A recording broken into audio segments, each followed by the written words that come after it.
Senhor, obrigado por mais um dia. Obrigado por respirar, por estar vivo e pelo dom da vida.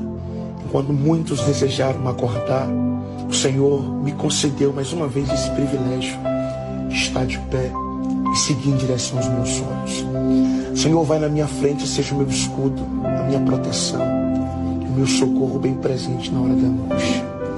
Quebra todas as barreiras, as armadilhas do inimigo e me faz chegar no lugar do meu propósito.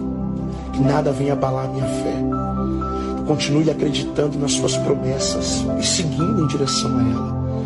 Abre a minha visão para que eu possa enxergar os lugares que eu preciso permanecer e os lugares que eu preciso sair. Senhor, não permita que eu insista em coisas que não são minhas, mas permita a minha insistência nas suas promessas, nos seus propósitos, em tudo aquilo que o Senhor escreveu para a minha vida. É o que eu te peço, em nome de Jesus.